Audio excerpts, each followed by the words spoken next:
So we're going to talk about coffee. I grew up in Phoenix, Arizona, third generation Phoenician, and then 6 million assholes showed up and tore the desert apart. So I left. I kind of went on a pilgrimage, I call it.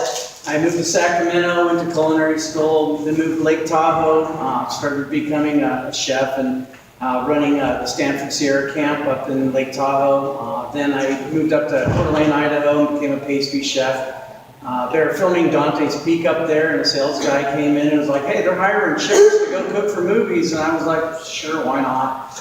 And I took off on motion pictures, and that lasted about 8-9 years, where just one after another, movie after movie, famous people, more assholes. So, everyone's got one, and that's one thing. He mentioned something I saw the other day, I heard earlier, overcoming perfectionism. God doesn't make mistakes. We're all exactly who we were supposed to be when we got here. And, I've never really thought about it. I grew up an atheist, but I kind of did what you guys, I heard somebody wanted to research religions. Part of my college, my first degree was in social anthropology. So we studied things like, Buddhism and Nam-myoho Renge Kyo and ringing the Gohanzen. And now I've just ended up a secular humanist. I just look out for my fellow man next to me, and I do the best I can to get along with the world. Be responsible, leave something down the road. But, we're going to talk about coffee because it's been here for so long. It's one of the gravitating forces of humankind and human activity. For 250,000 years, coffee has been used by humans. They found that by the farms around the Old Boy Gorge, where the first humans were, the first, little dudes sticking a stick in a hole and eating some termites. There was coffee there. Coffee was used for thousands of years by the Ethiopians, and then most recently the French. When they were exploring Ethiopia about 400 years ago, they found that the local farmers were giving it to the sheep, and the sheep would, have a little extra energy, so they fed it to the sheep. When the French found it, they took it back to France, and they had it in greenhouses for a while. And wherever they were out exploring, they would take their coffee with them, and they planted it. And the French are probably the most influential with coffee because they planted it everywhere. Everywhere that they colonized, they put coffee beans. Their soldiers used it. Then they had a little issue around the island of Sumatra. They planted it there, and it cross-hybrid into a Robusta bean. And they were like, "Wow, our wonderful bean tastes like shit now." And so they spent another 150 years crossbreeding it back onto itself because the Robusta bean had several attributes that were really good for the bean. It had rust-proof leaves, and it had larger berry clusters, so that the production was 10 times better. So after about 150 years of pollinating that back onto itself, they finally came up with the Arabica that we have today, which is pretty much the same bean other than some local variations that change the berry colors. We have one coffee. Now, coffees grow between the 18th parallels of the equator, and the difference of flavor profiles are developed by soil. What's in the soil, how much minerals are in the soil, and so, when we get a Congo, it's going to taste very differently than a Honduras or a Chiapas, Mexico, which is very peppery and spicy, or you can get a Rwanda that's very, very caramely and smooth and very light. I have a Congo 2016 from a different farm that tastes like oranges and rhubarb. So there's 900 different flavors in coffee, which is 700 more flavors than wine has.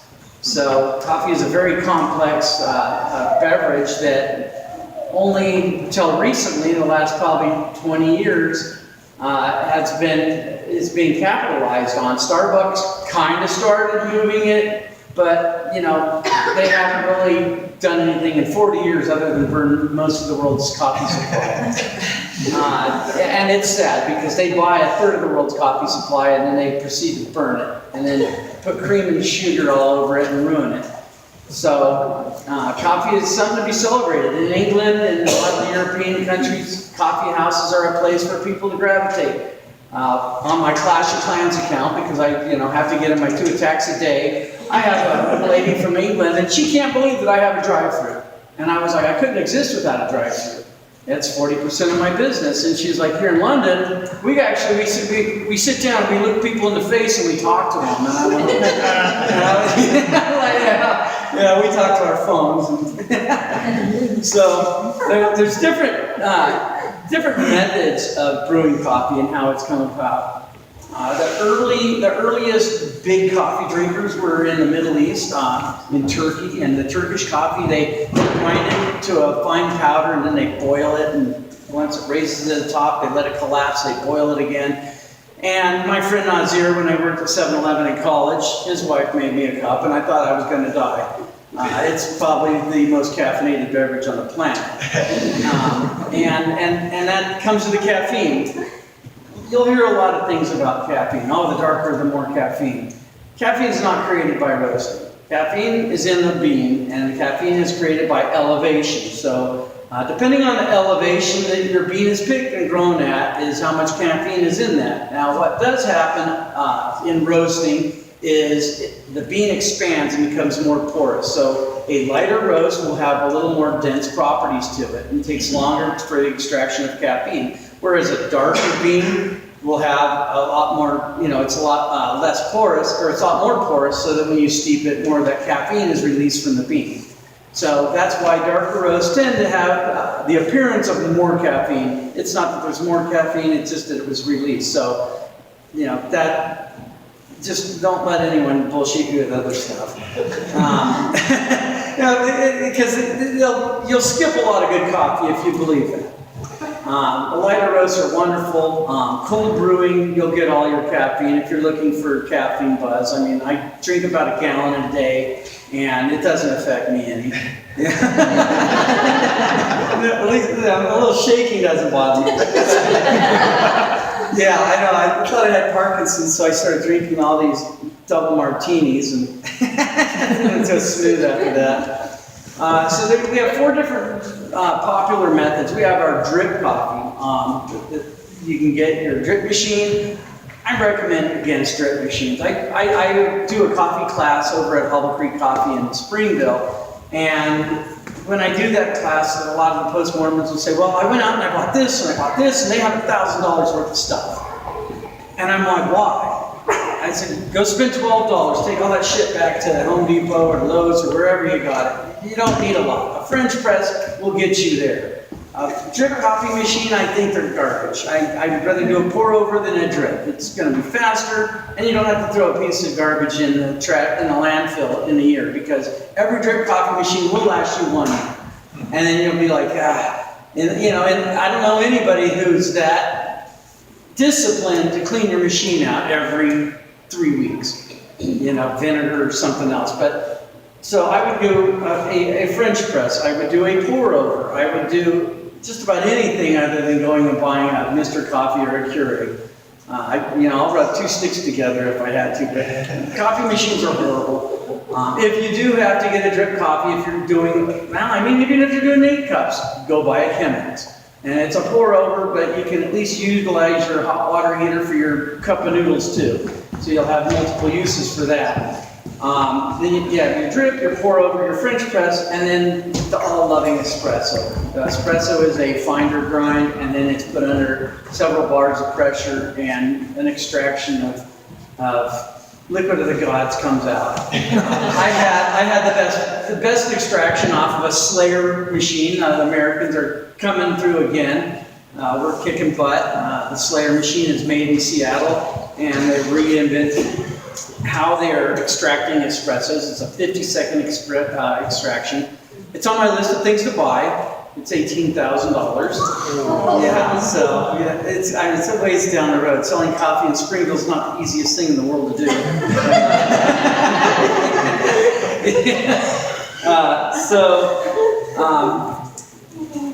And then there's the grind.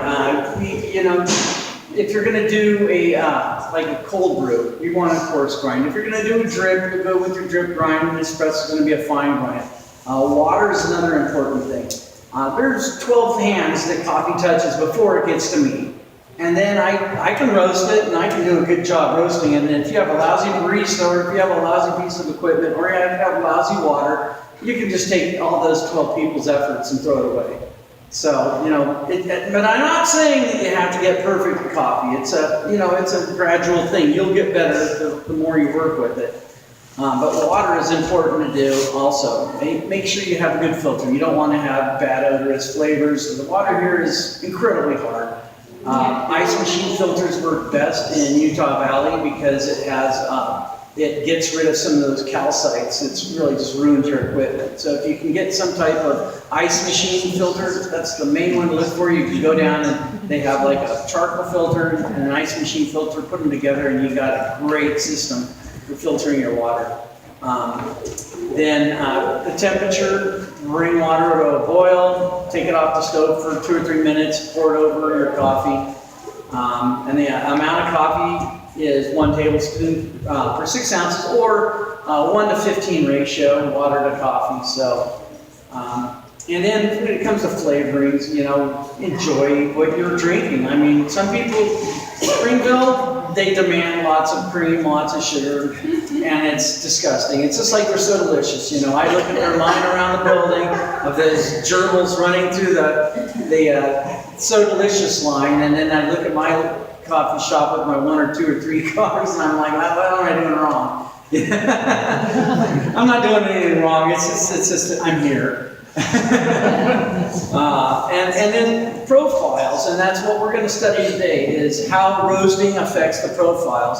So I can take one bean and I can roast that 9 different ways by affecting the amount of energy I apply, the airflow, and the time. So there's only 3 vectors in roasting coffee. You know, my wife thought I was kind of crazy. I started off just pan roasting in my house, and she pointed at the chaff all over the cabinets and was like, "You're cleaning that up." So I bought another roaster, and I opened a box and a glass piece flew out and broke. So I bought another roaster, and the third one had too much convection, and it was drying my beans, and every time I ground it I had static and crap everywhere and more problems. So I turned around and bought a $70,000 roaster, and she just about killed me. What are you going to do with that? I said, I'm going to sell coffee in Springville. Yeah, it wasn't my smartest moment, but I'm still having a good time. And in 2 years, we've been open 2 years now, and we're still there, and we're getting busier. We're up 400% over last year. So as the word gets out, you know, we are changing it here. We are changing this culture here. When I first opened the shop, people only want, I want dark roast. And I'm like, there's so many better things than dark roast. Don't burn everything. Now, you know, we have almost 500 regular customers that come through our coffee shop, and we're selling. But last month we sold 300 pounds of coffee out the front door, just in bagged pounds, that's perfect. That's what I want. I don't want to be a coffee shop where people just are buying lattes and drinks. Come and get a pound of coffee and go make coffee at home, because it's great to do with a partner or spouse and enjoy it in your own luxury of your own space. And then you know, experiment on how you're making it. But you don't need to spend $1,000 either. So, you know, all my information's on the internet. You can call me anytime. What we're going to study over here is I have a light roast Brazilian. It's a competition blend that one of my importers came up with. They have like 4 or 5 different farms. All of our beans that we carry are rainforest certified, which means no rainforests are destroying the production of our coffee beans. Everything is fair trade. So fair trade means that all my importers buy next year's crop this year, so that they pay a higher amount for that coffee, but it allows the farmers to buy the water, the machine, the manpower, and everything that they need to have that healthy supply chain for them. And most of all of my coffee is organic. I can't put organic because our government has this thing that I have to give them $1,400 a year in order to say I'm organic.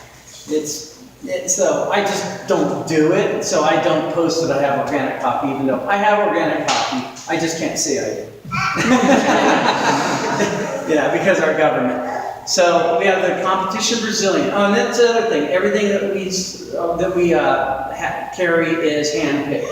Now you got hand-picked, and then you have mechanically harvested. Now, like Starbucks, they own so many farms They can't handpick that much. They have huge machines, and they just rip the plants completely out, and then they throw them on conveyors. It destroys a plant that takes 5 years to grow. So they have to destroy more rainforest, and then they have to plant 7 years of crops ahead, so that they can destroy a crop every year for their coffee production. So it's pretty irresponsible sourcing.